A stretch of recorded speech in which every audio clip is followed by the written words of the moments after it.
London, 1815. There are nights when we dance beneath crystal chandeliers, and there are nights that shatter us into pieces so small that even light cannot find us. I, Vivienne Elizabeth Sinclair, never imagined that my wedding night would transform me from radiant bride into broken woman, that I would find my husband in another woman's arms before our marriage was even consummated, that the facade of love I had tried to cultivate would be destroyed by the brutal truth of his betrayal. But what I truly didn't know is that from the deepest pain can emerge the truest love. This is the story of a woman who was betrayed on what should have been the happiest night of her life, and of a Marquess who swore she would never shed another tear of despair. But before we dive into this story that defied the conventions of Regency society, tell me, from what corner of the world are you watching? Leave your comment, subscribe to the channel, and ring the bell, because this journey promises to be unforgettable. Truth is always more fascinating than fiction. There are moments in life when we believe we are walking toward the light, only to discover we were, all along, marching toward the abyss. The morning of my wedding dawned with the kind of London sky one rarely sees. Clear, blue, without a single cloud to mar the perfection. My mother declared it a divine omen, a sign that the heavens blessed my union with Lord Edmund Fairfax. I, seated before my mirror while my lady's maid, dear Martha, arranged my hair into elaborate curls, allowed myself to believe it. What a fool I was. Edmund Fairfax was not the type of man who made young maidens sigh at balls. He did not possess the devastating beauty of a Byron, nor the effusive charm that characterized so many gentlemen of London society. But there was in him a solidity, a respectability that my family, and I confess I myself, valued immensely. He was the second son of a respected viscount, had inherited a modest property from a distant uncle, and demonstrated all the qualities a young lady of good family should seek in a husband: decorum, proper education, and a social position that, while not exalted, was perfectly respectable. Our engagement had been brief, only 3 months, but Edmund had shown himself attentive. Flowers arrived regularly at our residence. He appeared punctually for teas with my family, and during our supervised walks through the park, we conversed about matters that made me believe we would have a life of pleasant companionship. He asked about my interests in literature, listened when I shared my opinions on the books I read, and never displayed the irritating condescension that so many men exhibited when conversing with women. I was not madly in love with Edmund.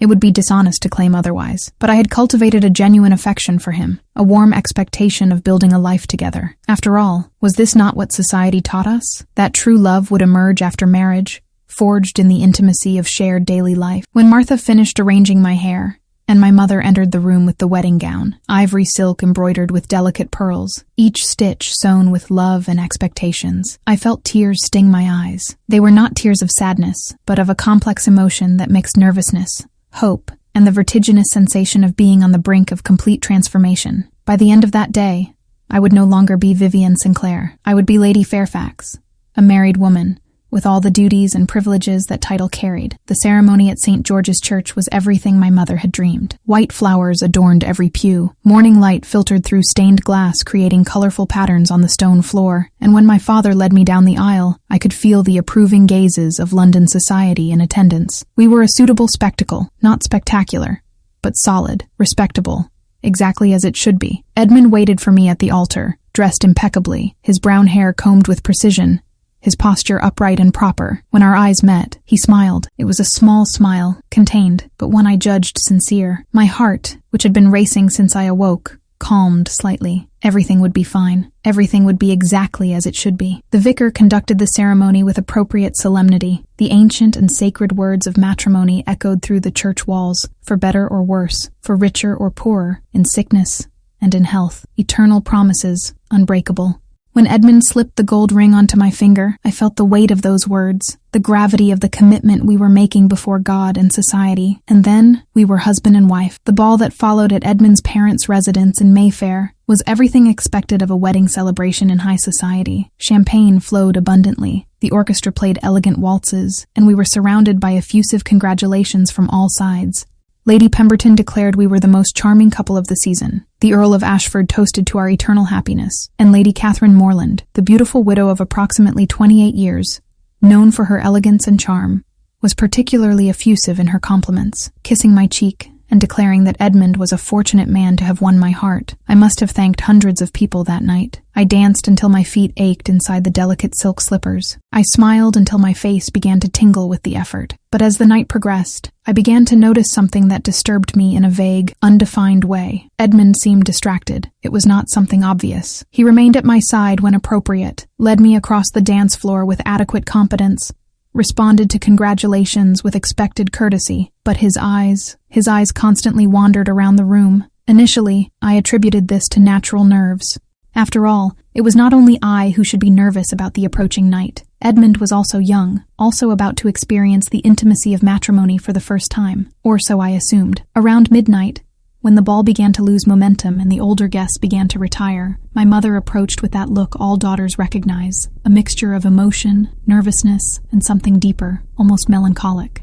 She whispered that it was time for me to retire, that Martha awaited me in the bridal suite to help me prepare for the night. My stomach turned, not from fear, exactly, but from a nervous apprehension that was perfectly natural. I knew, in theory, what would happen that night. My mother had tried to prepare me as best as possible, though her explanations were wrapped in delicate euphemisms and vague references to conjugal duties and the natural expression of marital love. Martha, who had been married before becoming a widow, had been somewhat more direct in her guidance, though still maintaining careful decorum. The bridal suite that Edmund and I would occupy had been prepared with excessive care. Lavender-scented candles burned in silver candlesticks, creating a soft, romantic light. Rose petals had been scattered over the embroidered silk coverlet. A bottle of champagne rested in an ice bucket, accompanied by 2 crystal flutes. It was a scene of perfect romance, exactly as it should be. Martha helped me remove the wedding gown, a laborious process that involved untying dozens of small pearl buttons on the back. Then came the corset, the petticoats, all the layers of fabric a decent woman wore. When I finally stood in only my chemise, Martha brought the bridal negligee my mother had personally embroidered, translucent white muslin, embroidered with delicate silver threads that caught the candlelight. I looked at myself in the mirror while Martha brushed my hair, leaving it loose over my shoulders. The woman staring back at me was simultaneously familiar and strange. I was still Vivienne,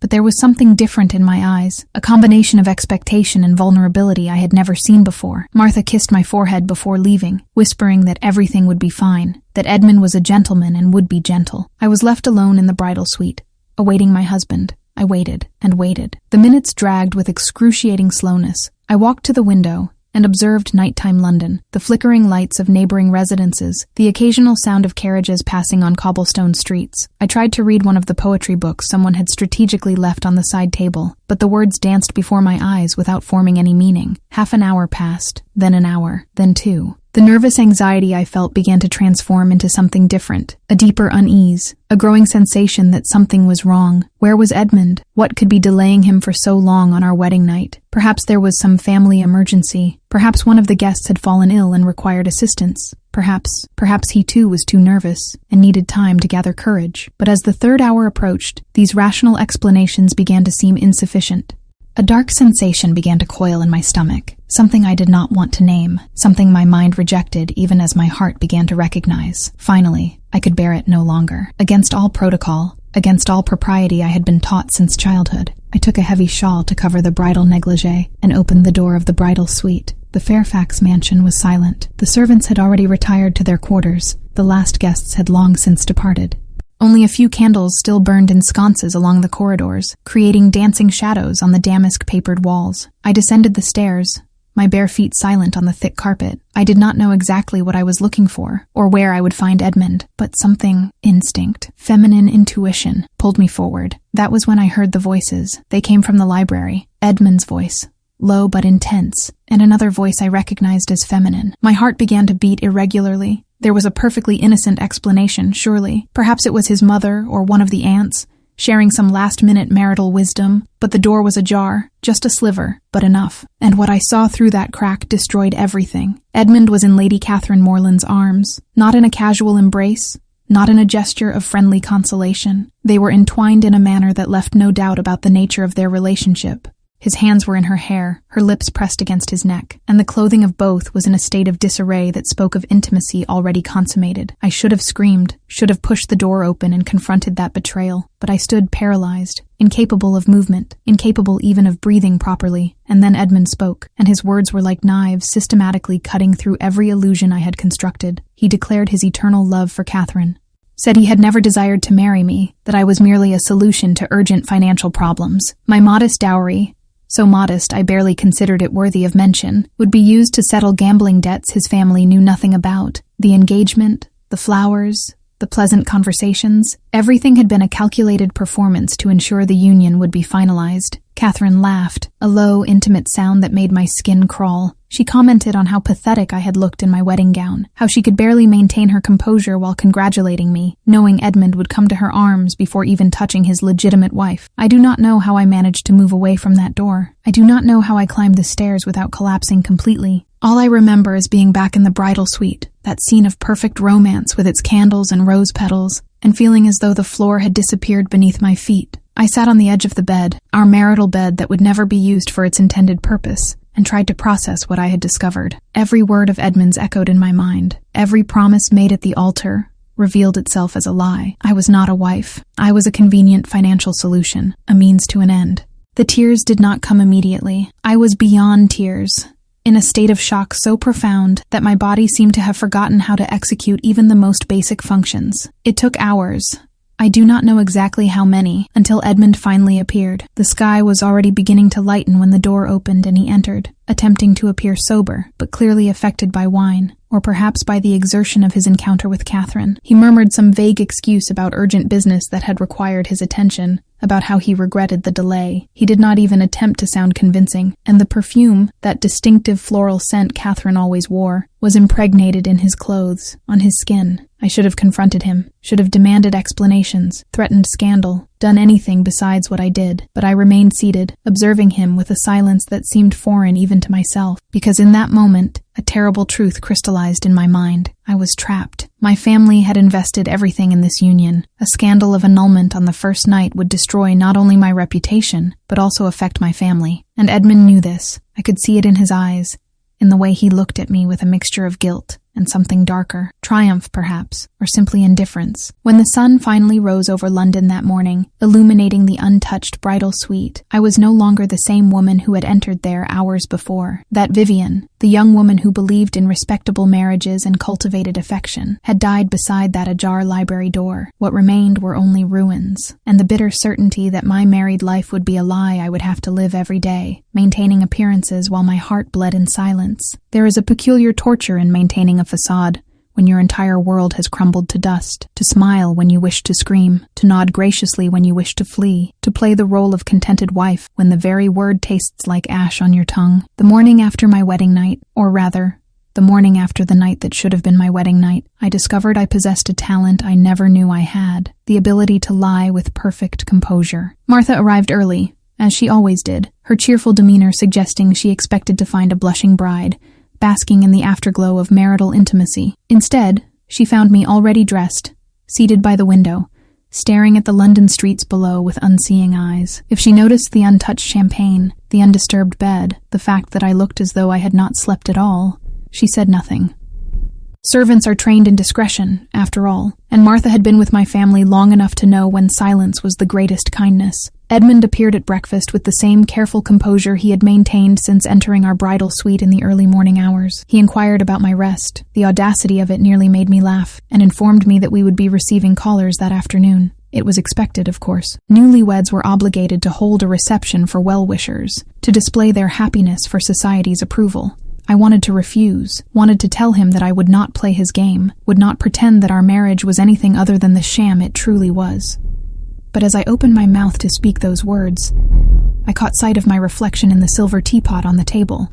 I saw what I would become if I chose that path, a woman scorned, a failed bride, a cautionary tale whispered about in drawing rooms across London. My family would bear the shame alongside me. My younger sister's prospects would be tainted by association. So instead I smiled. It was a small smile, carefully constructed, and I agreed that we should receive our guests with appropriate graciousness. That afternoon, marked my debut as an actress on society's grand stage. They came in droves, the curious, the genuinely kind, the gossip-hungry. Lady Pemberton arrived first, her eagle eyes scanning our drawing room for any signs of discord. She found none. I had prepared meticulously, ensuring every detail spoke of domestic felicity. Fresh flowers adorned every surface. Tea and delicate pastries were arranged with precision, and I wore a morning dress of pale pink muslin that suggested the soft glow of a happy bride. I smiled until my cheeks ached. I accepted congratulations with gracious nods. I blushed. Actually blushed, though it was anger rather than happiness that brought the color to my cheeks,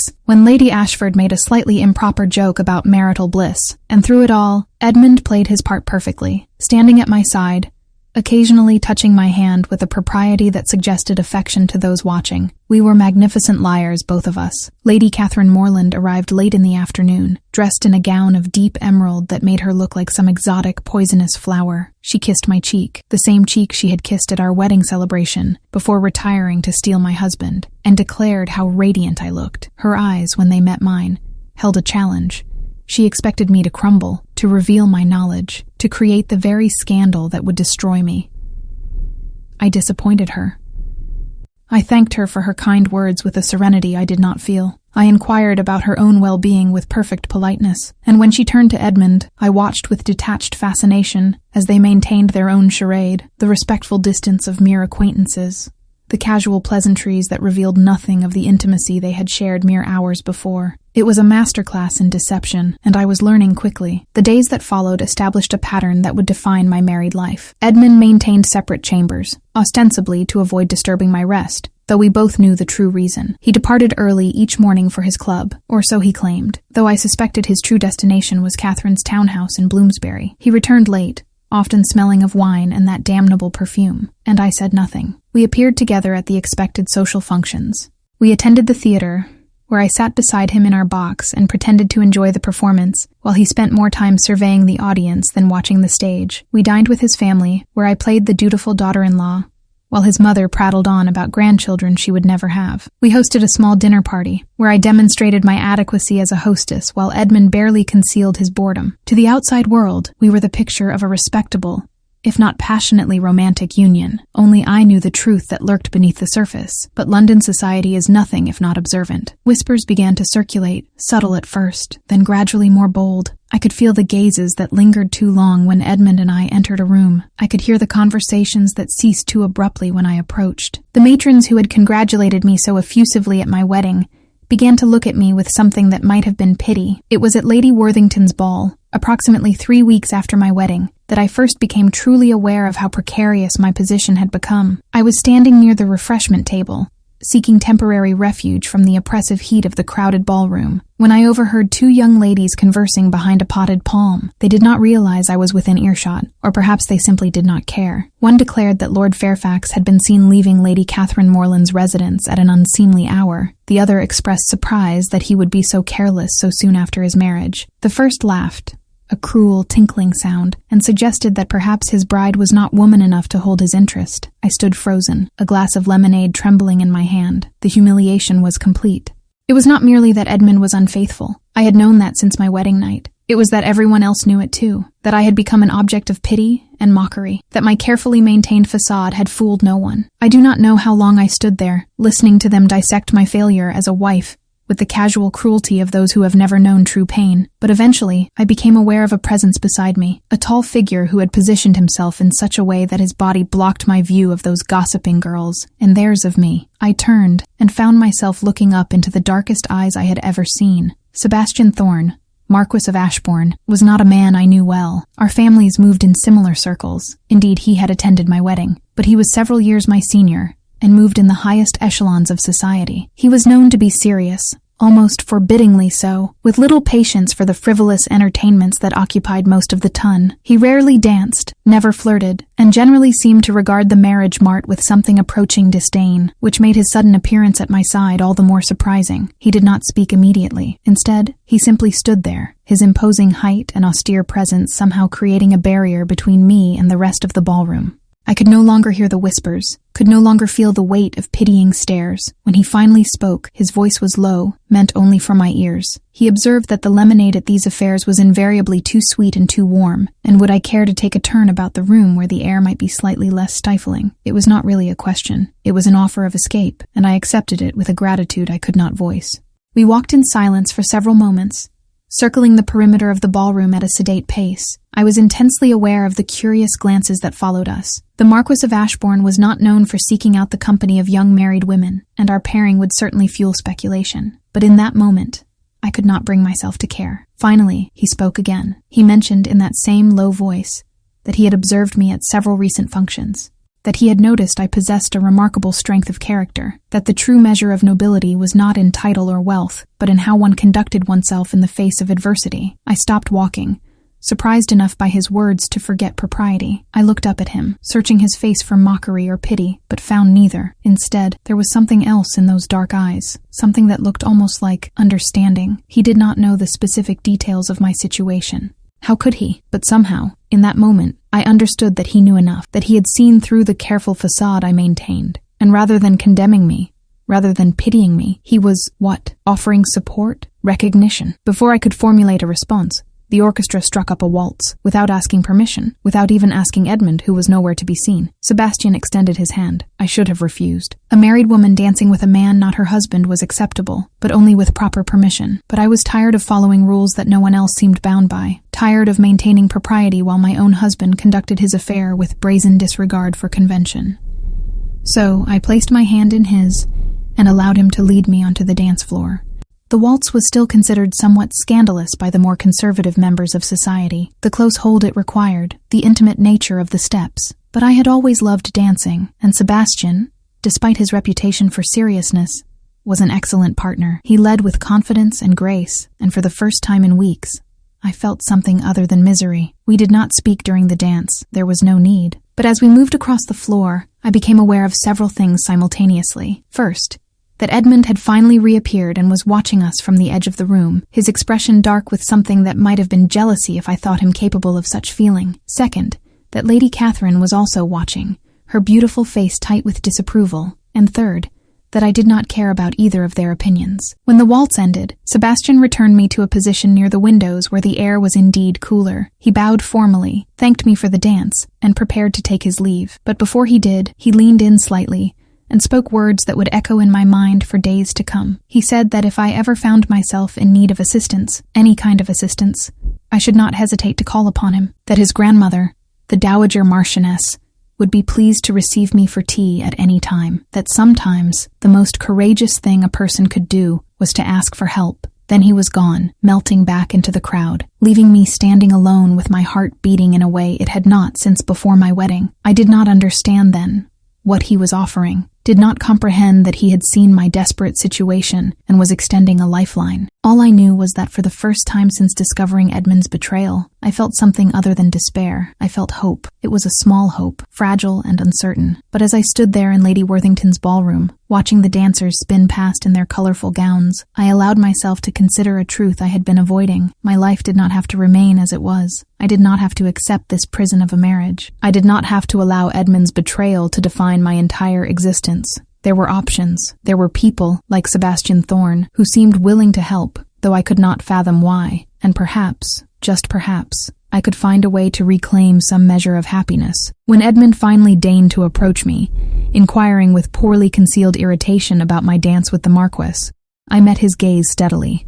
I informed him that Lord Ashbourne had been perfectly courteous, and that I found his company far more pleasant than much of what I had endured recently. It was a small rebellion, barely a spark, but for me, in that moment, it felt like revolution. Edmund's eyes narrowed dangerously. For a moment I thought he might make a scene, but we were in public, and he was too conscious of appearances. So instead, he simply took my arm with more force than necessary and steered me toward the exit, declaring that we were leaving. I allowed him to lead me to our carriage, allowed him to hand me inside with perfunctory courtesy, and during the silent ride back to our residence, I stared out the window at the darkened London streets and thought about dark eyes and quiet strength and the possibility, however remote, of escape. That night, alone in my chambers as I had been every night since my wedding, I did something I had not done since discovering Edmund's betrayal. I allowed myself to cry, but these tears were different from those first tears of shock and devastation. These were tears of anger, of frustration, of a slowly building determination. I would not allow Edmund to destroy me. I would not allow this betrayal to be the defining moment of my life. Somehow, some way, I would find a path forward, and perhaps,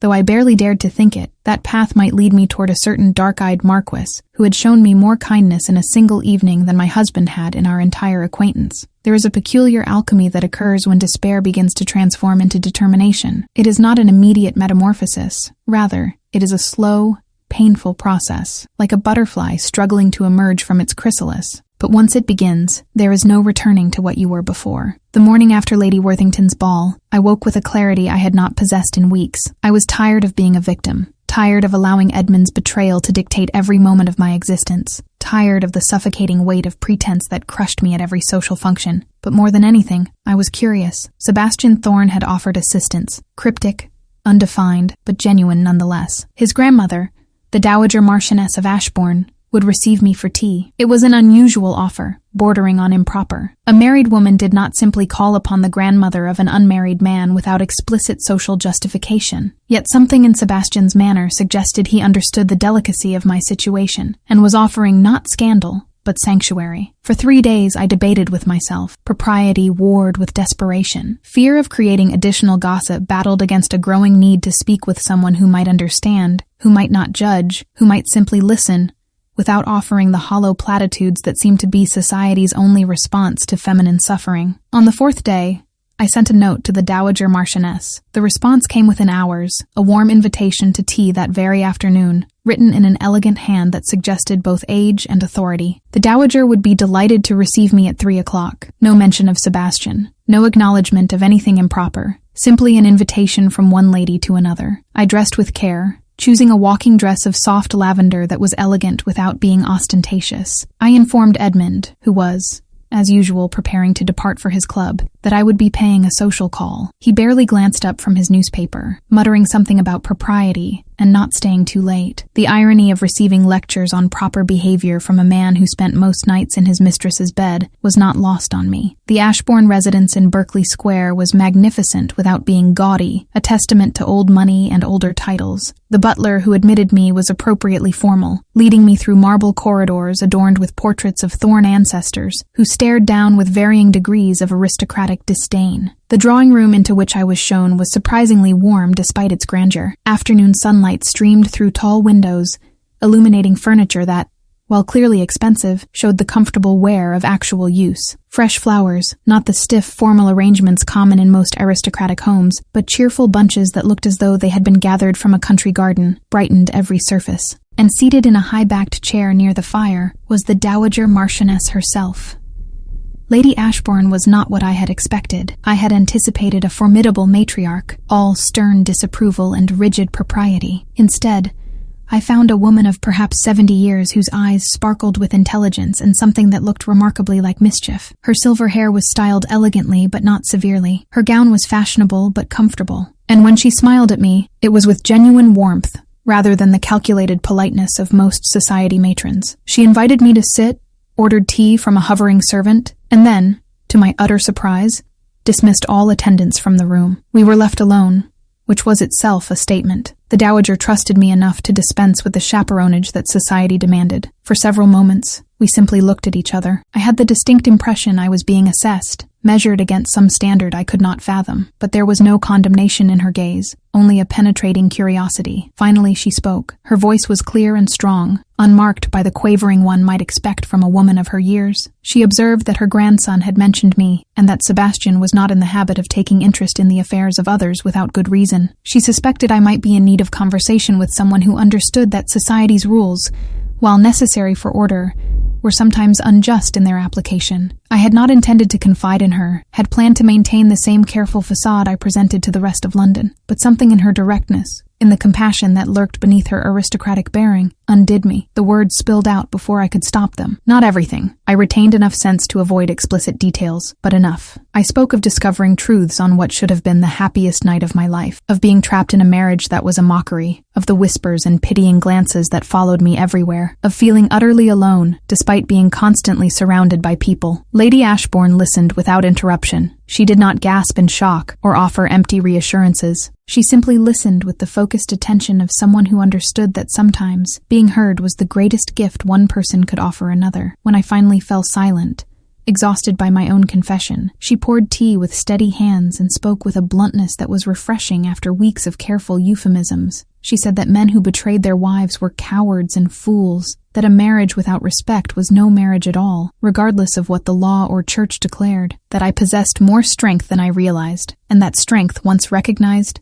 could be cultivated and used, and that if I chose to fight for my freedom, and she emphasized that it must be my choice, there were people who would stand with me. I asked what she meant by fighting for freedom. Divorce was nearly impossible to obtain, scandalous beyond measure, and would destroy me socially. Legal separation was only marginally better, and required proving cruelty or abandonment that was difficult to document. An annulment required grounds that did not exist in most cases. Lady Ashbourne smiled then, a smile that reminded me forcefully of her grandson. She observed that impossibility was often simply lack of imagination combined with insufficient information, that men like my husband frequently left trails of evidence in their wake, gambling debts, fraudulent dealings, associations with unsavory characters, that if one looked carefully enough, with the right assistance, one might discover grounds for annulment that had previously seemed non-existent. I stared at her, hardly daring to believe what she was suggesting. She was offering not just sympathy, but action, not just compassion, but conspiracy. Before I could respond,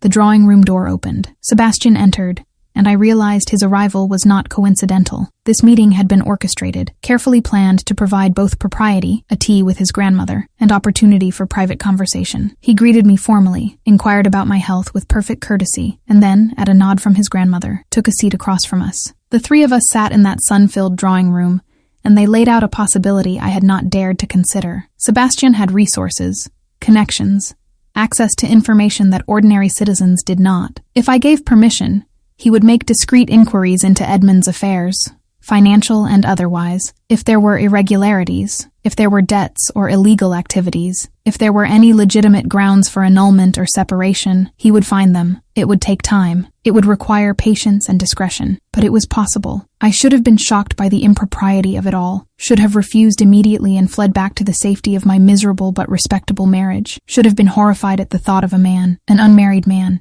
involving himself so intimately in my private affairs. But I was not shocked. I was grateful. I asked why. Why would he, a Marquess with no connection to my family, with no obligation to me whatsoever, risk his reputation and resources to help a woman he barely knew? Sebastian's answer was characteristically direct. He said that he had seen too many women trapped in situations not of their making, crushed by a society that valued appearance over truth, that he had watched his own mother suffer in a marriage to a man who viewed her as property rather than partner, and he had been too young to help her, that he believed in justice, and there was no justice in forcing a woman to remain bound to a man who had violated every principle of honor and decency. His words were not flowery or romantic. There was no hint of improper interest or ulterior motive. He was offering assistance as one human being to another, motivated by principle rather than passion. And yet, sitting there in that drawing room, looking into those dark eyes that held such unexpected compassion, I felt something shift within me. It was not attraction. Not then. Not yet. It was something deeper and more profound. Recognition. I recognized in Sebastian a kindred spirit, someone who understood suffering, who valued truth, who possessed the courage to act when others merely sympathized. I agreed to his plan. What other choice did I have? Return to my empty chambers and my emptier marriage, slowly suffocating under the weight of Edmund's indifference and society's whispers? At least this offered hope, however remote. Lady Ashbourne declared that I must visit regularly. No one would question a young woman seeking the guidance of an elder stateswoman of society. These visits would provide cover for any meetings that might be necessary, any information that needed to be conveyed. And in the meantime, I must continue as I had been, maintaining the facade of my marriage, giving Edmund no reason to suspect anything had changed. I left the Ashbourne residence as afternoon shadows lengthened across Berkeley Square. My head spun with possibilities and fears in equal measure, but for the first time since my wedding night, I felt something that had been absent for so long I had forgotten its texture. hope. The weeks that followed established a new rhythm to my life. I continued to accompany Edmund to the expected social functions, continued to smile and nod and play the role of dutiful wife. But now, that performance had purpose beyond mere survival. Every event was an opportunity to observe, to listen, to gather information that might prove useful. I became a student of society in ways I had never been before. I paid attention to who Edmund spoke with at balls and soirees. I noted which gentleman he disappeared with during card games. I observed the subtle exchanges between him and Catherine, the meaningful glances, the brief touches when they thought no one was watching, the way they managed to find themselves alone in gardens or on balconies with suspicious frequency. And twice a week, I visited Lady Ashbourne for tea. These visits became the bright spots in my otherwise gray existence. The Dowager was everything a mentor should be. Wise without being patronizing, honest without being cruel, supportive without being indulgent. She taught me about the realities of marriage law, about the ways women had historically navigated impossible situations, about strength and strategy and survival. Sometimes Sebastian was present at these teas, sometimes not, but gradually, through conversation and shared purpose, something unexpected developed between us. Friendship. It was not the shallow friendship of ballroom acquaintances or the forced intimacy of society connections. It was something genuine, built on mutual respect and shared values. Sebastian treated me not as a poor, suffering creature to be pitied, but as an intelligent woman, capable of making her own decisions. He asked my opinions on matters of politics and philosophy. He loaned me books from his extensive library, not the vapid novels society deemed appropriate for women, but works of genuine intellectual substance. He made me remember that I was more than Edmund's failed wife, that I had thoughts and opinions and worth beyond my marital status. And slowly, imperceptibly, I began to heal. It was not a complete healing. The wound Edmund had inflicted was too deep for that. But it was a beginning. The constant ache of betrayal softened into something more manageable. The crushing humiliation transformed into cold anger, and beneath both, something else grew: determination. I would not remain trapped. I would not allow Edmund's cruelty to define the rest of my existence. Whatever it took, however long it required, I would find a way to break free. One afternoon, approximately 2 months after that first tea with Lady Ashbourne, Sebastian requested a private word. His grandmother, with characteristic understanding, excused herself to oversee some household matter, leaving us alone in the drawing room. Sebastian's expression was serious, as he informed me that his inquiries had borne fruit. Edmund was not merely conducting an affair with Catherine. He was deeply in debt. Gambling debts primarily, but also loans taken from unsavory characters to maintain the appearance of solvency.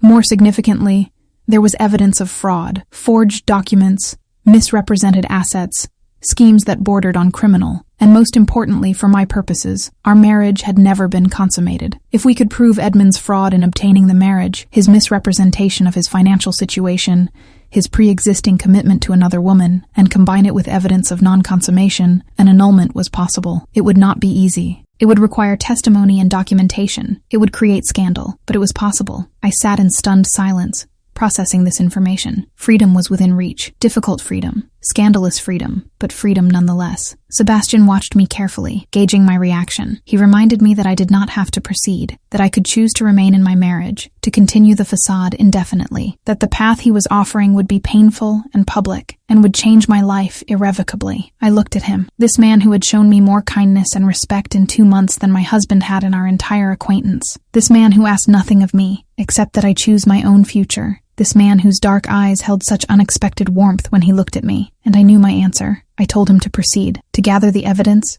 to build the case, to do whatever was necessary. I would no longer be a prisoner in my own life. Sebastian's answering smile was like sunrise after a long, dark night. As I left the Ashbourne residence that evening, I felt as though I were walking on air, despite the weight of what lay ahead. The battle would be difficult. Society would judge me harshly, but I would be free, and perhaps, once that freedom was achieved, I might have the opportunity to discover what it meant to be truly loved, rather than merely used. The thought came unbidden, and with it came an awareness I had been avoiding. My feelings for Sebastian had evolved beyond gratitude and friendship into something more dangerous, more complicated. But that was a consideration for another day. For now, I had a battle to prepare for, and I intended to win. Every battle, no matter how carefully planned, has a moment when strategy gives way to chaos, a moment when the careful facade shatters and truth erupts with volcanic force. For me, That moment came on a night when London's autumn skies opened with a fury that matched the tempest brewing in my own life. 3 months had passed since Sebastian began his investigation into Edmund's affairs. 3 months of careful documentation,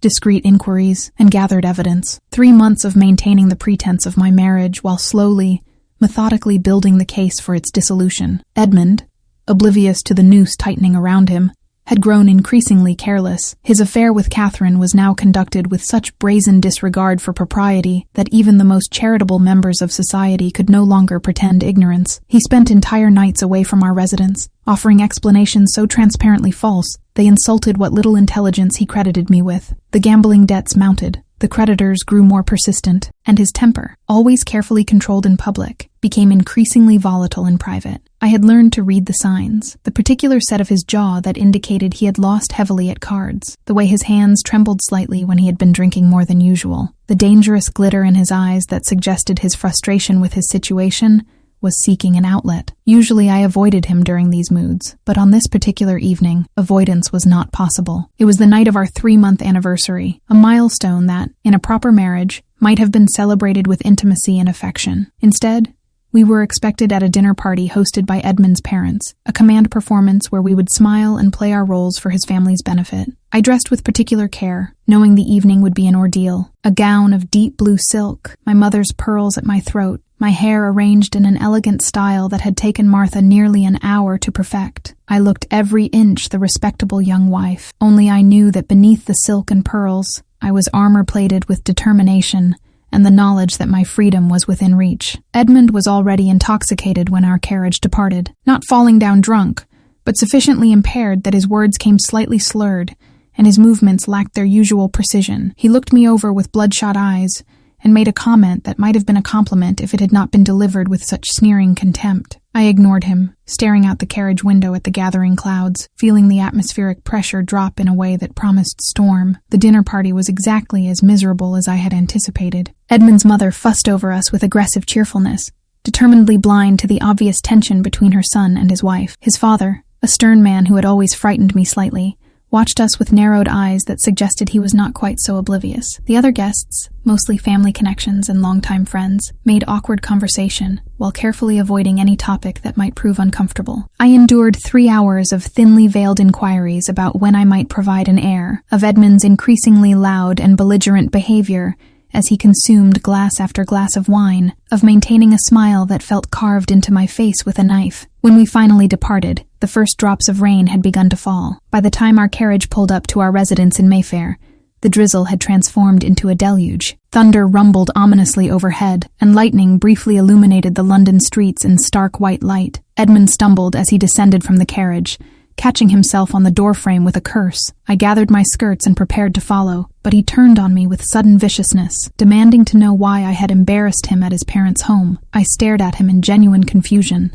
I had barely spoken during dinner, had maintained perfect decorum throughout the evening. What could I possibly have done to embarrass him? His answer came in a torrent of slurred accusations. I had been too quiet, making him look like he had married a simpleton. I had worn a gown cut too low, attempting to attract the attention of other men. I had failed to laugh at his father's jokes, revealing my lack of proper respect. The accusations were contradictory and irrational, fueled by alcohol and frustration with his own circumstances. I should have remained silent, should have simply agreed with whatever he said, retreated to my chambers, and waited for him to sleep off his intoxication. But 3 months of gathering strength, of remembering my own worth, of preparing to fight for my freedom, had changed me. I informed him, in a voice far calmer than I felt, that I had behaved with perfect propriety, that if he was embarrassed, perhaps he should examine his own behavior, the excessive drinking, the barely concealed hostility, the way he had openly leered at one of the serving maids in his mother's own dining room. The words hung in the air between us, made more dramatic by another crack of thunder. Rain poured down around us, soaking through my cloak, plastering Edmund's hair to his forehead. For a moment, he simply stared at me, apparently shocked that I had dared to speak to him with anything other than meek compliance. Then his hand shot out and gripped my arm with bruising force. He pulled me close enough that I could smell the wine on his breath, the rage radiating from him like heat, and he began to speak, not the careful, measured words he used in public, but the truth he had been holding back since our wedding night. He called me a burden, an anchor dragging him down, said he had married me solely for my dowry, pathetic though it was, and even that had proven insufficient to solve his problems, declared that he loved Catherine, had always loved Catherine, and resented every moment he was forced to pretend otherwise, that I was inadequate in every conceivable way, unattractive, unintelligent, unable to perform even the basic function of being a proper wife to him. His words were vicious enough, but it was what came next that truly frightened me. His grip on my arm tightened painfully, as he suggested that perhaps if I were to suffer some unfortunate accident, a fall downstairs perhaps, or an encounter with footpads in a dark street, he would be free to marry the woman he actually wanted. His eyes, when he said this, held something I had never seen before, not just cruelty, but genuine malice. For the first time in our marriage, I feared not just for my happiness or my reputation, but for my actual safety. I wrenched my arm from his grasp with a strength born of panic, and did the only thing I could think of. I ran. Rain lashed my face as I fled down the street, my evening slippers splashing through puddles, my sodden skirts tangling around my legs. I had no destination in mind, no plan beyond the desperate need to escape. Thunder crashed overhead, and lightning turned the world into intermittent snapshots of terror. Empty streets, shuttered windows, the occasional glimpse of Edmund somewhere behind me, shouting words I could not distinguish over the roar of the storm. I do not know how long I ran. Time became meaningless, measured only in heartbeats and gasping breaths, and the burning in my legs. But eventually, my body simply could not continue. I stumbled to a halt in a narrow alley between two townhouses, pressing myself against the cold brick wall, trying to catch my breath while rain poured over me in sheets. That was where Sebastian found me. Later, he would tell me that he had been returning from his club when he saw a woman fleeing through the storm, recognized my distinctive blue gown, and immediately ordered his driver to follow. But in that moment, all I knew was that suddenly, impossibly, he was there, materializing out of the darkness like some guardian angel, his face a mask of concern and barely controlled fury. He did not ask questions, did not demand explanations. He simply removed his greatcoat and wrapped it around my shaking shoulders, then guided me to his waiting carriage with a gentleness that made my throat tighten with unshed tears. Inside the carriage, as we pulled away from that alley, I finally broke. All the fear and pain and humiliation I had been holding back for 3 months erupted in great, gasping sobs that shook my entire body. Sebastian pulled me against his chest and let me cry, one hand stroking my wet hair while he murmured things I could not quite hear over my own weeping, but that somehow still provided comfort. When the storm of my tears finally subsided, I found myself in his arms, my face pressed against his waistcoat, his heartbeat steady beneath my ear.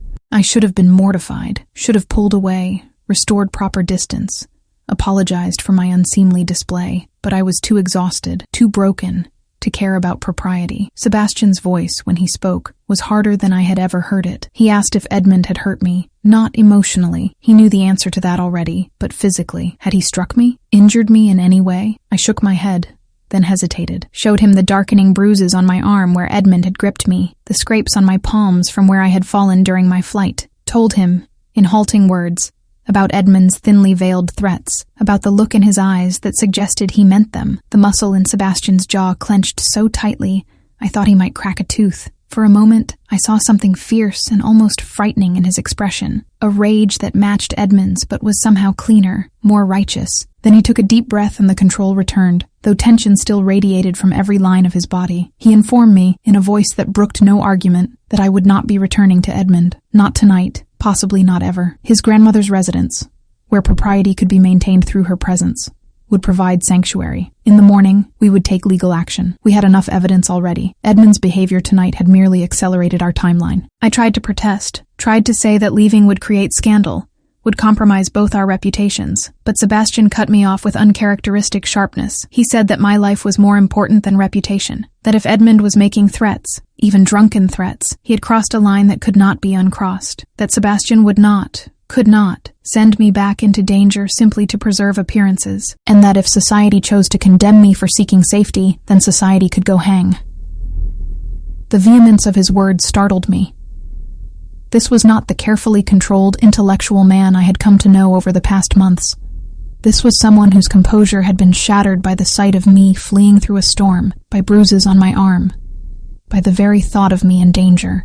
And in that moment, trembling in his arms in the close confines of the carriage while rain hammered on the roof and lightning flickered beyond the windows, I understood something I had been avoiding for weeks. I was in love with Sebastian Thorne. It was not gratitude, though I was grateful, not mere friendship, though friendship was certainly part of it. It was something deeper and more complicated, a recognition of souls, an alignment of values and temperaments, a comfort in his presence that I had never felt with anyone else. But I also understood that I could not act on these feelings. Not now, possibly not ever. I was still married, still bound by laws I could not simply ignore. And Sebastian, honorable, principled Sebastian, would never compromise me in that way, no matter what his own feelings might be. So I simply nodded my agreement to his plan, allowed him to escort me to the dowager's residence where Lady Ashbourne took one look at my bedraggled state and immediately ordered hot baths and warm beds. I let Martha, who had been summoned with admirable efficiency, help me out of my ruined gown and into nightclothes borrowed from the dowager's own wardrobe. I accepted the cup of strong tea liberally laced with brandy that Lady Ashbourne pressed into my hands. And later, lying in a guest bed in a room that smelled of lavender and safety, I allowed myself to acknowledge the full truth of my situation. I loved a man I could not have, was bound to a man I despised, and was about to embark on a legal battle that would expose every painful detail of my failed marriage to public scrutiny. But for the first time since my wedding night, I was not alone in my suffering. I had allies. I had support. I had Sebastian's steady presence and his grandmother's fierce protection. And most importantly, I had reached the limit of what I was willing to endure. The storm outside gradually subsided as dawn approached. But the storm I was about to unleash on London society was only beginning, and I was ready for it. There is a particular kind of warfare that takes place not on battlefields, but in drawing rooms, not with weapons, but with words and documents and carefully orchestrated social maneuvers. It is a war fought in whispers and legal briefs, in testimonies given behind closed doors, and evidence presented to stern-faced solicitors. It is slower than open combat, more insidious, and infinitely more exhausting. This was the war I found myself waging in the weeks following that tempestuous night. The morning after my flight from Edmund, I woke in the dowager's guest chambers to find that Sebastian had already set events in motion. His solicitor, a sharp-eyed man named Mr. Thornby, who specialized in cases of matrimonial difficulty, had been summoned at an unseemly early hour. The evidence that had been so carefully gathered over the past months was now being organized into a formal petition for annulment. Lady Ashbourne, demonstrating the tactical brilliance that had made her a force in society for 5 decades, had already begun managing the narrative. Select matrons known for their influence and relative open-mindedness had been invited for morning calls. To them, she presented a carefully edited version of events, a young wife discovering financial fraud, seeking proper legal remedy, taking temporary refuge with a respectable elder stateswoman while matters were sorted. Not the complete truth, but enough truth to garner sympathy without providing fodder for the most salacious gossip. I, meanwhile, sat in Mr. Thornby's presence and recounted every humiliating detail of my marriage, the discovery of Edmund's affair on our wedding night, the unconsummated nature of our union, a fact that required medical examination to verify, a prospect so mortifying I nearly abandoned the entire endeavor, the financial misrepresentations Edmund had made to my family, the mounting evidence of his gambling debts and fraudulent dealings, and finally, his threats of the previous evening. Mr. Thornby listened with professional detachment, his pen scratching across paper as he documented my testimony. When I finished, he looked at me over his spectacles and delivered his assessment with characteristic bluntness. We had grounds for annulment, but the process would be neither quick nor painless. The church courts would require extensive proof. Society would dissect every detail, and Edmund would almost certainly fight the petition, if only to avoid the financial and social consequences of having his misdeeds exposed. I asked how long it might take. Mr. Thornby's answer was discouraging. Months. Possibly a year or more. The wheels of ecclesiastical justice turned slowly, and cases of annulment were scrutinized with particular care. Every claim would need to be substantiated, every witness cross-examined, every piece of evidence verified. But he also said something that gave me courage. Women had won such battles before. It was difficult. Yes, it was rare, but it was possible. Sebastian, who had been present for this consultation, placed a hand briefly on my shoulder, a gesture of support that was perfectly proper, yet somehow conveyed more comfort than 1,000 words. He assured me that whatever resources were needed, whatever time it took, he would see it through. His solicitor was the best in London for such matters. His grandmother's social position would provide some protection from the worst of the scandal. And he, personally, would ensure I never faced this battle alone. I should not have been so moved by his words. They were, after all, exactly what any honorable gentleman would offer a lady in distress. But there was something in his eyes when he spoke, something in the way his hand lingered just a moment longer than strictly necessary, that suggested his motivations extended beyond mere honor. The first week was dedicated to gathering additional evidence and preparing the formal petition. Sebastian's investigators, Discreet men who moved through London's underbelly with practiced ease uncovered a trail of debts that even I had not suspected. Edmund owed money to gaming hells, to private moneylenders, to merchants across London. He had forged documents to secure loans, had misrepresented the value of his property, had engaged in schemes that bordered on criminal fraud. More damningly, they discovered that Edmund's affair with Catherine had begun nearly a year before our marriage. There were love letters, hotel registries, even testimony from servants who had witnessed their intimacy. Edmund had actively deceived my family, courting me while maintaining his relationship with Catherine, entering our marriage with no intention of honoring his vows. It was this evidence, the pre-existing relationship, combined with the unconsummated marriage and financial fraud, that Mr. Thornby believed would form the strongest case for annulment. Not merely a marriage that had failed, but a marriage that had been fundamentally fraudulent from its inception. But Edmund, as predicted, did not accept the petition quietly. 3 days after the documents were filed with the church courts, he appeared at the dowager's residence, demanding to see me. Lady Ashbourne, magnificent in her fury, refused him entry and informed him through her butler that any communication should be directed through our respective solicitors. Edmund's response was to create a scene on her very doorstep, shouting accusations and threats loud enough for half of Berkeley Square to hear. He claimed I had abandoned my wifely duties, that I had been conducting an improper relationship with the Marquis of Ashbourne, that the entire annulment petition was a fabrication designed to cover my own infidelity. It was a desperate strategy, transparently false to anyone who knew the facts. But Edmund was gambling that society's tendency to blame women for marital failures would work in his favor. For a brief, terrifying moment, it seemed his gamble might succeed. The whispers that had followed me for months intensified into open speculation. Had Lady Fairfax truly been the victim, or had she perhaps sought comfort in inappropriate places? Was the Marquess's involvement purely altruistic, or was there something more suspicious in his championship of another man's wife? Even some of those who had initially sympathized with me began to express doubt. A wife fleeing to the home of an unmarried man, however respectable his grandmother, created an appearance that was difficult to defend. The medical examination required to prove non-consummation was seen by some as shameful rather than vindicating, and Edmund, for all his faults, was still a man, and society was far more inclined to believe a man's word over a woman's,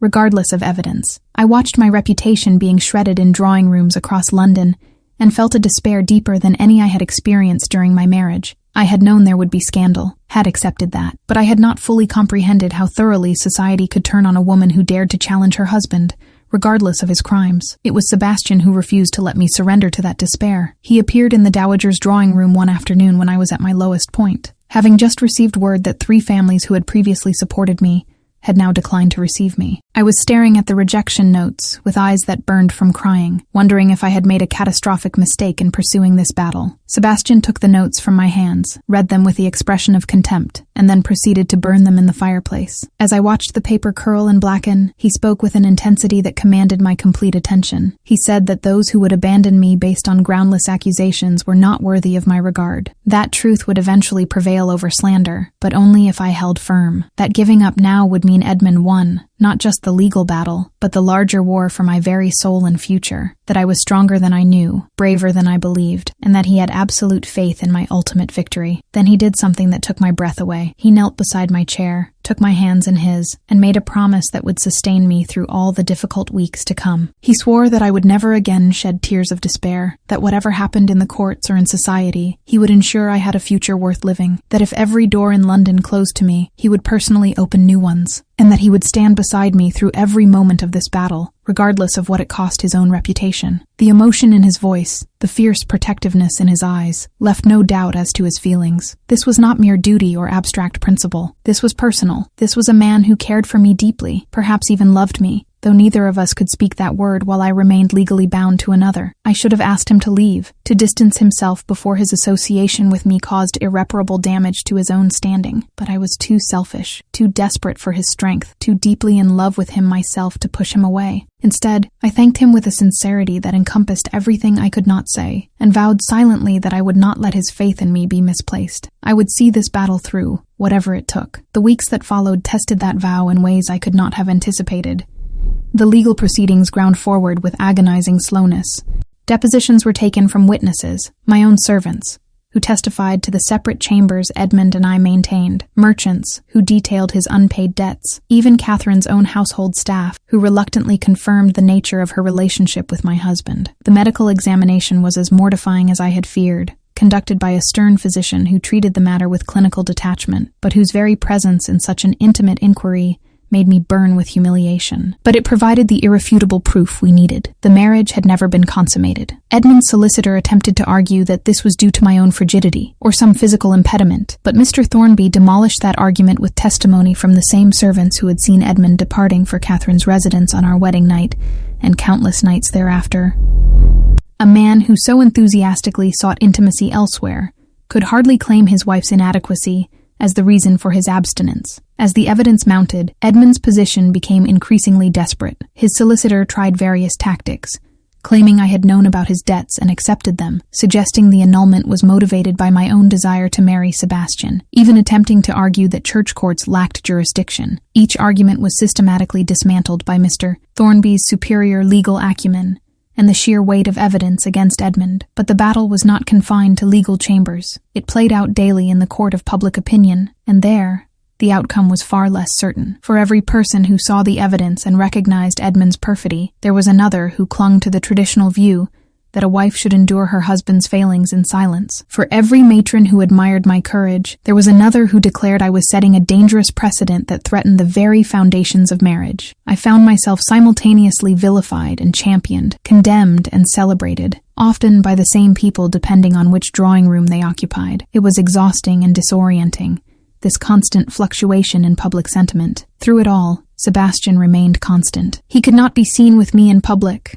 That would only fuel the accusations of impropriety, but he was present at every legal meeting, consulted on every decision, and somehow always seemed to know when I needed encouragement. Notes would arrive at precisely the moments when my courage flagged. Books would appear that distracted me from the endless waiting. And occasionally, in the dowager's drawing room with his grandmother serving as chaperone, we would simply talk, not about the case or the scandal, but about ideas and dreams, and the future that might exist beyond this present nightmare. Those conversations revealed facets of Sebastian I had never seen. His dry wit, which could make me laugh even in my darkest moments, his surprising knowledge of poetry and literature, his progressive views on women's education and rights, his own pain from watching his mother suffer in an unhappy marriage, and his determination that no woman in his sphere should endure such suffering if he had the power to prevent it. And gradually, I came to understand something that should have been obvious from the beginning. Sebastian was not helping me out of abstract principle or family obligation. He was helping me because he cared for me specifically, personally, perhaps even loved me, though neither of us could acknowledge that truth while my marital status remained unresolved. The realization was both wonderful and agonizing. To know that love, real love, the kind I had never experienced with Edmund, was within reach, yet separated from me by legal barriers and social conventions, was its own form of torture. But it was also motivation. Every time I wanted to abandon the fight, to simply accept a legal separation and live in marital limbo forever, I thought of Sebastian, of the possibility of a future together, of what it might mean to be loved by a man who valued my mind as well as my person, who treated me as a partner rather than property. That possibility, however distant, was worth fighting for. 5 months after filing the petition, we finally received word that the church courts were prepared to hear our case. The ecclesiastical judges had reviewed the evidence and found sufficient grounds to proceed to a formal hearing. It was not a guarantee of success. Edmund could still present a defense, could still find some legal technicality to exploit, but it was progress. Mr. Thornby cautioned that the hearing itself would be an ordeal. I would be required to testify publicly about the most intimate and humiliating aspects of my failed marriage. Every detail would be scrutinized, every claim challenged. But if we succeeded, the annulment would be granted, and I would be free. The night before the hearing, I could not sleep. I sat in the window seat of my borrowed chambers, watching the London skyline, and reflected on how much had changed since that terrible night of my wedding. I had entered marriage as a naive girl who believed in duty and propriety above all else. I was about to exit it as a woman who had learned that some things, freedom, dignity, the right to choose one's own future, were worth any amount of scandal to obtain. A soft knock at my door interrupted my reverie. It was Sebastian. Propriety be damned. Come to offer support on this eve of battle. Lady Ashbourne, he informed me, had developed a convenient temporary deafness and would not hear if we spoke quietly in the corridor. We stood there in the dim hallway, speaking in hushed tones about everything and nothing. He asked if I was afraid. I admitted I was terrified. He confessed that he was equally afraid, not of the outcome, but of the toll the process had taken on me, and would continue to take. Then he said something that I would carry with me into that courtroom and beyond. He said that regardless of what the judges decided, regardless of how society ultimately judged me, I had already won the most important battle. I had reclaimed myself. I was no longer the broken woman who had fled through a storm 5 months ago. I was someone who had faced her fears, fought for her freedom, and emerged stronger for it. And then, in a moment of recklessness that neither of us would ever speak of but would never forget, he took my hand and pressed it briefly to his lips. Not a kiss of passion, but of promise, of hope, of a future that might yet be possible. As I finally returned to my chambers and attempted sleep,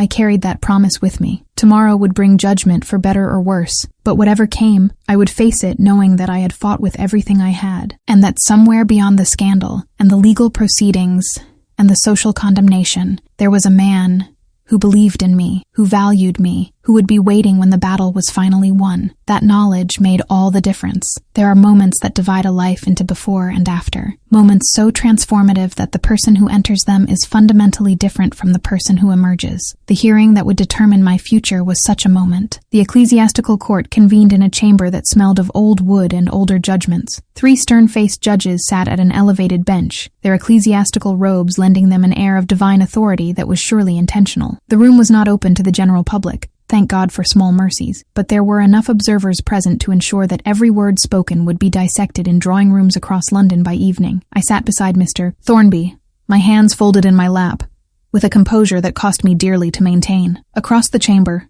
Edmund sat with his own solicitor, his face a mask of righteous indignation that might have been convincing if I had not known the truth beneath it. He did not look at me, and I was grateful for that small courtesy. Sebastian was not permitted in the chamber. His presence would only lend credence to Edmund's accusations of impropriety, but I knew he waited just beyond the doors, and that knowledge steadied me more than any amount of legal preparation could have done. The proceedings began with Mr. Thornby presenting our case with methodical precision. He laid out the evidence of Edmund's financial fraud, the misrepresentations made to my family, the pre-existing affair with Lady Catherine Morland. Documents were submitted, testimony from witnesses read into the record. The portrait he painted was damning, a man who had entered marriage with deliberate deception, who had never intended to honor his vows, who had treated his wife as nothing more than a financial transaction. Then came the evidence of non-consummation, presented with as much delicacy as such matters allowed. The physician's report was clinical, irrefutable. Combined with testimony from household servants about our separate chambers and Edmund's frequent absences, it established beyond doubt that our marriage existed only on paper. Edmund's solicitor attempted to argue that this was due to my own failings as a wife, that I had refused my marital duties, but Mr. Thornby countered with the question of why a man supposedly denied intimacy by his wife would make no complaint, seek no remedy, and instead spend his nights in another woman's bed. The logic was unassailable. Throughout this, I sat in silence, feeling as though I were watching events unfold from a great distance. These were the most private aspects of my life being discussed as legal evidence, my failed marriage reduced to depositions and documentation. It should have been unbearable, and yet I felt strangely detached, as though the woman they discussed was someone else entirely. Then came the moment I had been dreading. I was called to testify. I rose on trembling legs and made my way to the witness stand. The judges looked down at me with expressions that revealed nothing. I could not tell if they saw me as a victim deserving justice or a troublesome woman disrupting the social order. Mr. Thornby began with gentle questions, establishing the timeline of my courtship and marriage. I answered with a steadiness that surprised me, recounting how Edmund had presented himself as an honorable gentleman, how my family had believed his representations about his financial stability, how I had entered the marriage with every expectation of fulfilling my wifely duties. Then came the difficult part, describing the discovery on my wedding night. I had to speak of finding Edmund with Catherine, of realizing that everything he had told me was a lie, of the devastation that followed. My voice wavered as I recounted those memories, but I forced myself to continue. This was my story, painful though it was, and it deserved to be told. Mr. Thornby asked if Edmund had ever attempted to consummate the marriage after that night. I confirmed he had not, that he maintained separate chambers, that he spent most nights away from our residence entirely. The judges took careful notes, their faces still unreadable. Finally, I was asked about the night I had fled. I described Edmund's threats, his violent grip on my arm, the genuine fear I had felt for my safety. I showed the faint scars that remained where his fingers had dug into my flesh, evidence that had been documented and photographed by Mr. Thornby's investigators. It was during this testimony that something shifted in the room. Perhaps it was the visible evidence of violence, or the tremor in my voice as I described fearing for my life. But I sensed a change in the judge's demeanor, a softening of their stern expressions. Edmund's solicitor, sensing this shift, became aggressive in his cross-examination. He attempted to paint me as a woman of loose morals, who had formed an inappropriate attachment to the Marquess of Ashbourne and sought annulment to pursue that relationship. He suggested I had fabricated or exaggerated Edmund's misdeeds. He even had the audacity to imply that I had somehow entrapped Edmund into marriage despite his affections lying elsewhere. It was this last accusation that broke through my careful composure. I looked directly at the judges and spoke with a passion I had not planned. I said that I had entered my marriage with honor and good faith, that I had been prepared to be a dutiful wife, to build a partnership with Edmund, to create a life together, that it was not I who had broken our vows. Those vows had been broken before they were even spoken, by a man who lied to obtain a wife he never wanted for money he quickly squandered. That if seeking freedom from such a fraudulent union made me a woman of questionable morals, then society's morals were fundamentally unjust. The chamber fell silent. Edmund's solicitor looked as though he had swallowed something unpleasant. Even the judges seemed taken aback by my vehemence. But I was not finished. I continued, my voice gaining strength with each word. I spoke of the impossible position women found themselves in, expected to honor vows to men who treated them as property, bound by laws that offered no recourse for deception or cruelty, condemned if they stayed in miserable marriages and equally condemned if they sought escape. I acknowledged that I had been fortunate in having the resources and support to fight this battle, but what of the countless women who lacked such advantages? Were they simply to endure, to suffer in silence, because society valued the appearance of marital harmony over the reality of women's lives? It was perhaps not the most strategic testimony. Mr. Thornby certainly looked alarmed by my departure from the careful script we had prepared, but it was honest, and it came from a place of deep conviction, forged through months of suffering and struggle. When I finished, there was a long moment of silence. Then the lead judge cleared his throat and suggested we adjourn for deliberation. The waiting was agony. I was escorted to a small anteroom where Sebastian immediately appeared, propriety apparently abandoned in his concern. He took one look at my face and drew me into his arms, murmuring reassurances I barely heard over the roaring in my ears. Lady Ashbourne arrived moments later, somehow having gained access to spaces where she technically should not be. She ordered tea, declared that whatever happened, I had conducted myself with remarkable dignity, and began planning for every possible outcome with the strategic brilliance of a general preparing for battle. An hour passed. Then, too, the tension became nearly unbearable. Finally, we were summoned back to the chamber. The judges had reached their decision. I stood before them, my hands clasped so tightly my fingers had gone numb, and waited for words that would determine my entire future. The lead judge spoke with the formal cadence of ecclesiastical pronouncement. He reviewed the evidence presented, the testimony given, the legal precedents considered. His voice droned on, and I found myself unable to focus on the words, hearing only the tone, trying to divine from inflection alone what the verdict would be. Then finally, the words I had been desperate to hear. The petition for annulment was granted. The marriage between Vivienne Elizabeth Sinclair and Edmund Fairfax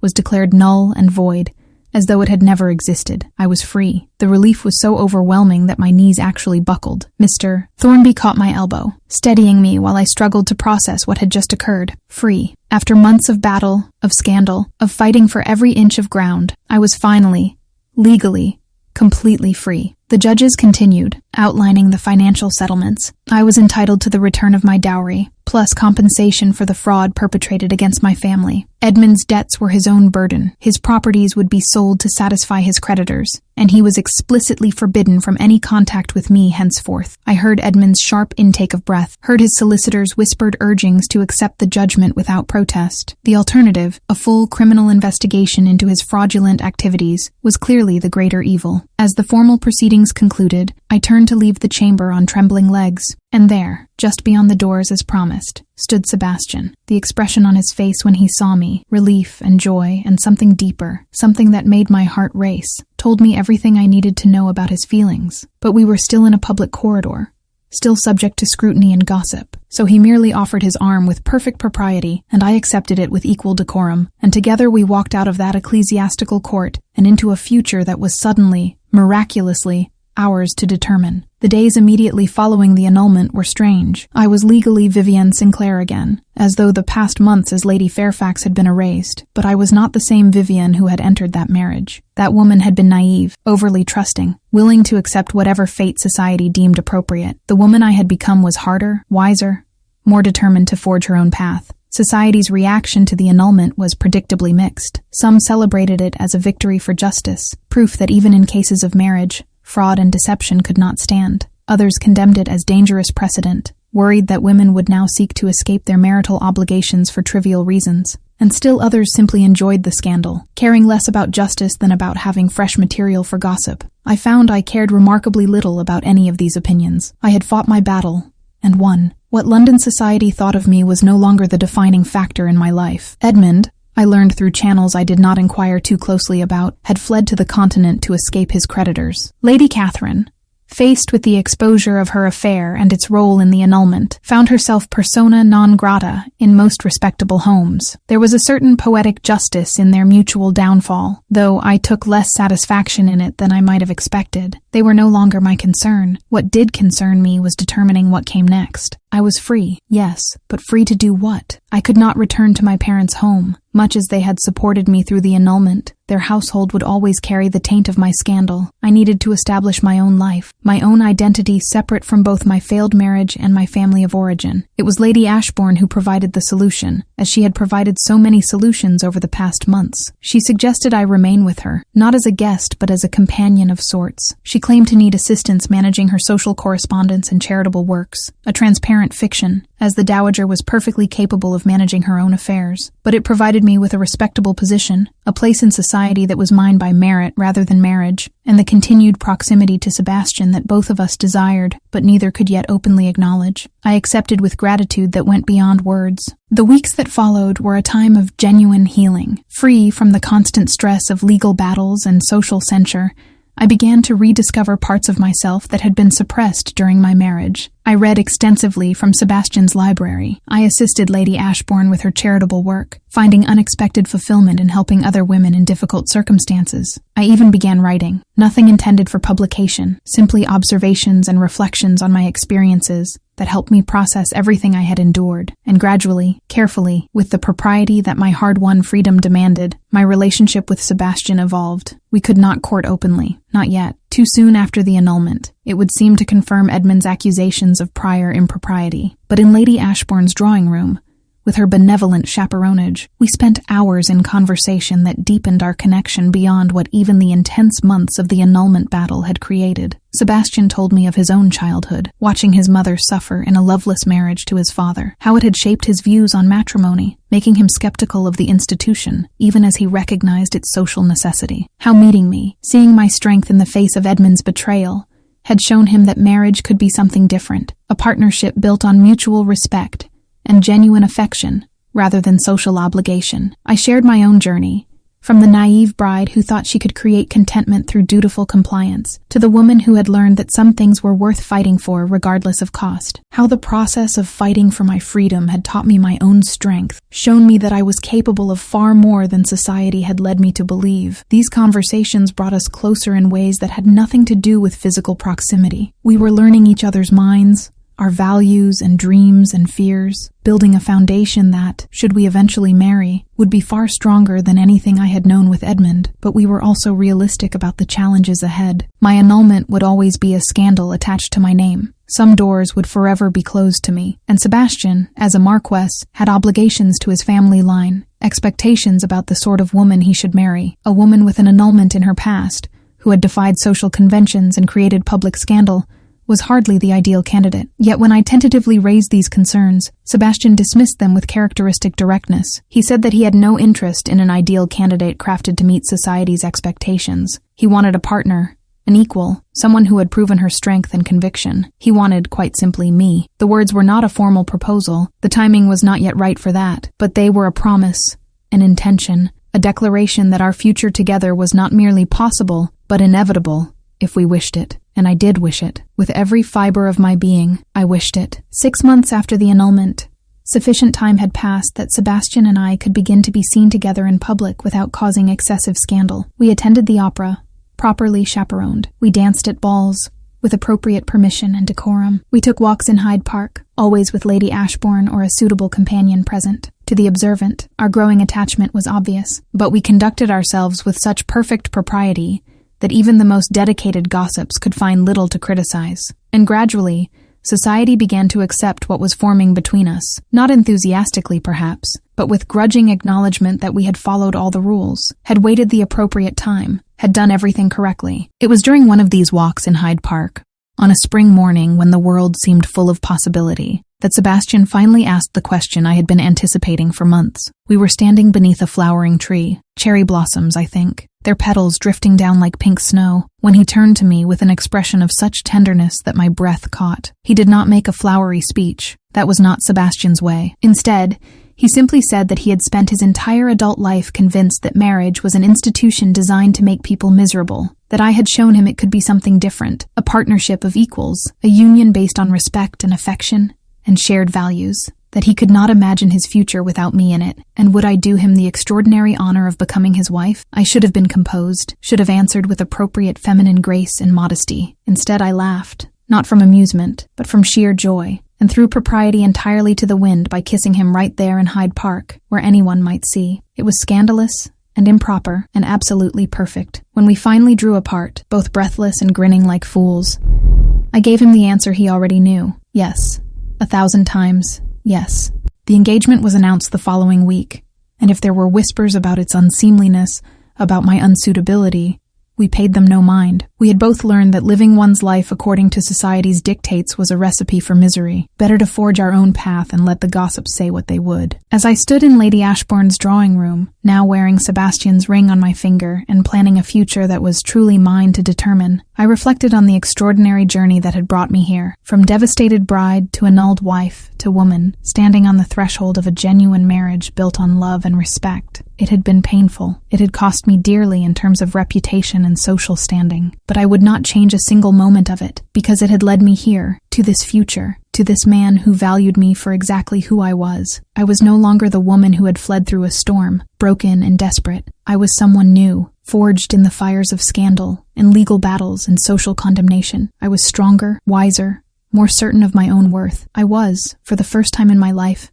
completely free, and I was ready to begin again. There is a particular quality to happiness that has been earned through suffering. It is not the careless joy of those who have never known pain, but something deeper, richer, tinged with the knowledge of how precious and fragile it truly is. This was the happiness I carried with me as I prepared for my second wedding, a wedding that would be everything my first had not been. The months between our engagement and the wedding passed in a blur of activity and quiet contentment. Unlike the rushed preparations for my marriage to Edmund, this time there was no anxiety, no underlying dread disguised as nervousness. Instead, there was anticipation of the sweetest kind, the knowledge that I was choosing this union freely, with full understanding of what marriage could and should be. Sebastian and I decided upon an intimate ceremony. We had both had enough of spectacle and society scrutiny. What mattered was not impressing the ton with elaborate displays, but entering into our marriage with clear hearts and honest intentions. The guest list was small: family, close friends, and those who had stood by us during the darkest days of the annulment. Lady Ashbourne, naturally,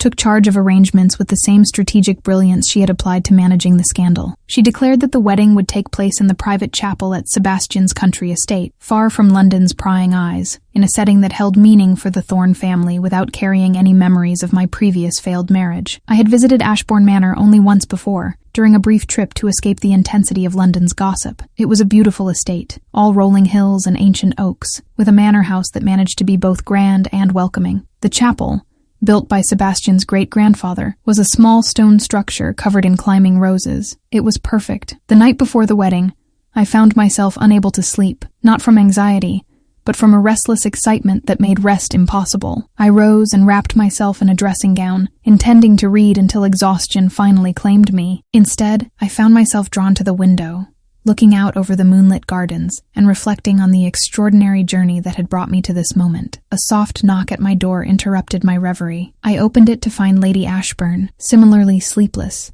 carrying a bottle of sherry and 2 glasses. We settled into chairs by my fireplace, and for a long moment, we simply sat in comfortable silence. Then the Dowager, in her characteristically direct manner, asked if I was certain of my choice. not because she doubted Sebastian, but because she wanted to ensure I was entering this marriage with open eyes rather than gratitude masquerading as love. I considered her question seriously, as it deserved. Was I certain, after everything I had endured? Was I truly ready to bind myself to another man? To risk my hard-won freedom in the institution that had caused me such pain? But even as I formed the question, I knew the answer. What I felt for Sebastian was nothing like the tepid affection I had convinced myself was sufficient with Edmund. This was a love built on genuine knowledge of each other, on shared values and mutual respect, on the kind of partnership I had not even known was possible. Sebastian did not see me as property to be acquired, or a problem to be managed. He saw me as an equal, a partner, someone whose thoughts and feelings mattered as much as his own. I told Lady Ashbourne all of this,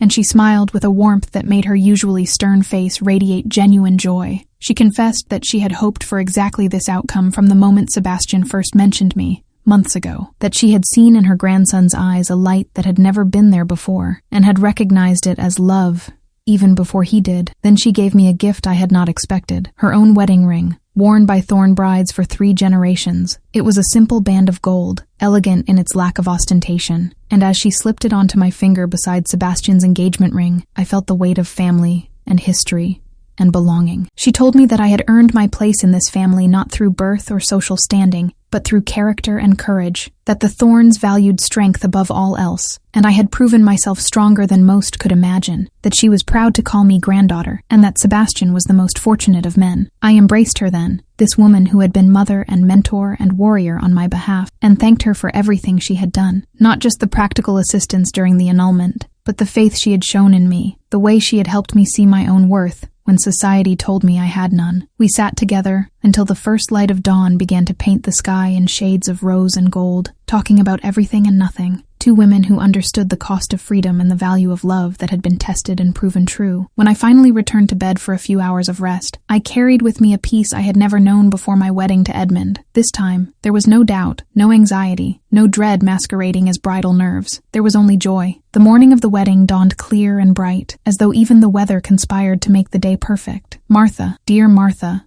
who had been with me through everything, helped me dress with tears of happiness in her eyes. The gown was nothing like the elaborate creation I had worn for Edmund. This was simpler, more elegant, made of ivory silk that draped beautifully without the need for excessive embellishment. I wore my hair in a style that was fashionable but not fussy, adorned with small white roses from Ashbourne's own gardens. When I looked at myself in the mirror, I barely recognized the woman staring back. She bore little resemblance to the nervous bride who had dressed for her wedding to Edmund, or the broken woman who had fled through a storm, or even the determined fighter who had battled for her annulment. This woman was serene, confident, radiant with genuine happiness. This woman was ready to be married, truly married, in the fullest sense of the word. My father, who had traveled from our family estate to give me away, wept openly when he saw me. He apologized, as he had apologized countless times over the past months, for not seeing through Edmund's deception, for not protecting me from that disastrous first marriage. I assured him, as I always did, that he bore no blame. Edmund had fooled everyone. What mattered was that my family had stood by me when I needed them most. The walk to the chapel was short,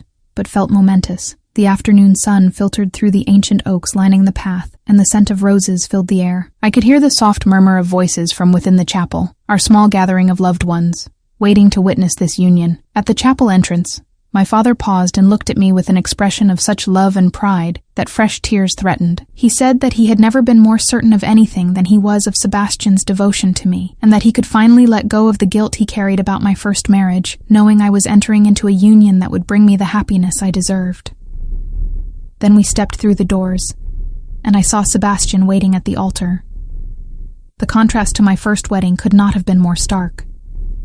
Then, Edmund had looked at me with carefully constructed pleasantness that hid indifference. Now, Sebastian looked at me with such open adoration, such undisguised love, that I felt it like a physical warmth. His dark eyes, which could be so stern and forbidding to others, were soft as they met mine. As I walked down the aisle on my father's arm, I was intensely aware of how different this moment felt. There was no anxiety about the night to come, no uncertainty about my groom's feelings, no doubt about the future we would build together. There was only certainty and joy, and a love so profound it took my breath away. When my father placed my hand in Sebastian's, I felt the rightness of it in every fiber of my being. This was where I belonged. This was what marriage was meant to be. The vicar, the same one who had married Sebastian's parents decades ago, began the ceremony with words about love and partnership and the sacred bond of marriage. But unlike my first wedding, where those words had felt hollow even as they were spoken, now they resonated with truth. When it came time for our vows, Sebastian spoke his with a firmness that left no doubt of his commitment. He promised to honor me, to cherish me, to stand beside me as an equal partner in all things. And then he added words that were not part of the traditional ceremony, words that were meant only for me. He swore that I would never again shed tears of despair, that my happiness would be his life's work, that every day would be spent proving himself worthy of the trust I was placing in him. The echo of that promise made months ago in Lady Ashbourne's hallway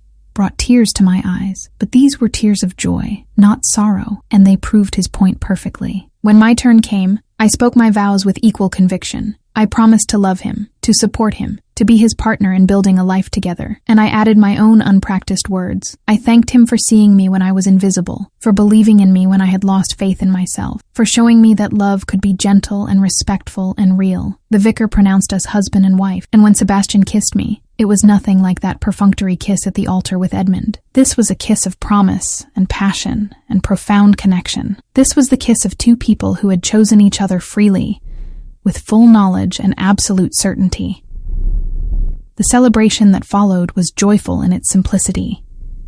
A wedding breakfast in Ashbourne Manor's dining room, toasts from loved ones who had supported us through the darkness, laughter and music and genuine happiness. Lady Ashbourne gave a speech that somehow managed to be both dignified and mischievous, welcoming me officially to the family, while making pointed comments about Sebastian's bachelor years being well and truly over. My parents, who had feared I would never recover from the scandal of the annulment, glowed with relief and happiness at seeing me so clearly loved and cherished. Even my younger sister, who had worried that my scandal would taint her own marital prospects, seemed to recognize that what Sebastian and I had was worth any amount of social difficulty. As evening approached and guests began to depart, I found myself standing with Sebastian on the terrace overlooking Ashbourne's gardens, watching the sunset paint the sky in brilliant colors. He pulled me close, and I rested my head against his shoulder, marveling at how safe I felt in his arms. How right this all was. Sebastian spoke then, his voice low, and meant only for me. He said that he had spent years avoiding marriage, convinced it was an institution designed to make people miserable, that meeting me had shown him marriage could be something entirely different, not a cage, but a partnership,